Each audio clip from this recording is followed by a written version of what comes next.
37 წელი 9 აპრილის ტრაგედიიდან და 35 წელი საქართველოს დამოუკიდებლობის აღდგენიდან. თარიღი, რომელიც საქართველოს უახლეს ისტორიაში ჩაიწერა როგორც ტრაგედიის, ასევე გამარჯვების დღედ. 1989 წელს ჯერ კიდევ საბჭოთა საქართველოს დედაქალაქში 10,000-ობით ადამიანი დამოუკიდებლობის მოთხოვნით რუსთაველის გამზირზე იყო შეკრებილი. მშვიდობიანი აქცია საბჭოთა კავშირის სადამსჯელო ნაწილებმა დაარბიეს.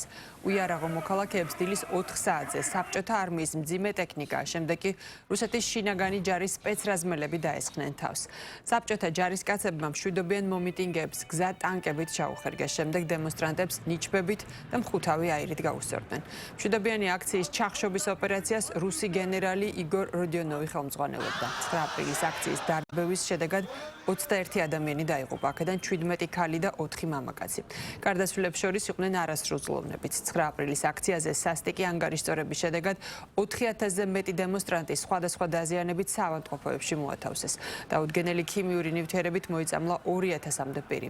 1989 წლის 9 აპრილიდან ზუსტად 2 წლის თავზე 1991 წელს საქართველოს უზენაესმა საბჭომ ზვიად გამსახურდიას მეთაურობით საქართველოს დამოუკიდებლობის აქტი მიიღო. 9 აპრილი საქართველოს ისტორიაში არის როგორც ტრაგედიის, ასევე ქვეყნის დამოუკიდებლობის აღდგენის დღე.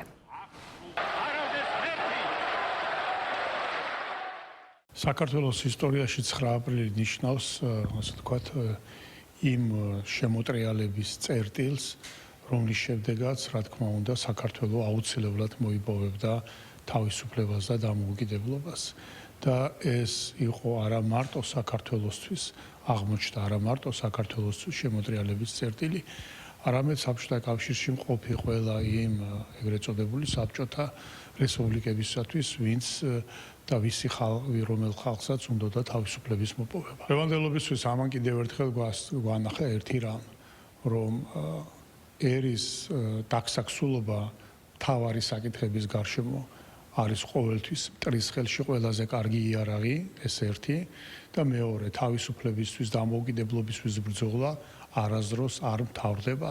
უკვე როგორც დამოუკიდებელ სახელმწიფოსაც გვიწევს ზუსტად ბრძოლა იმისათვის, რომ ჩვენი სუვერენიტეტი, ჩვენი ეროვნული ინტერესები, ჩვენი იდენტობა და ჩვენი პოლიტიკური მიზნები და ქართველი ხალხის კეთილდღეობისათვის ბრძოლა მუდმივი ბრძოლა არის და ის არ არის, თქვათ, ერთხელ მოხდა და ამით დამთავრდა ყველაფერი და ჩვენ ვხედავთ, რომ სწორედ ამ ბრძოლას აგზელებს დღეს თანამედროვე საქართველო.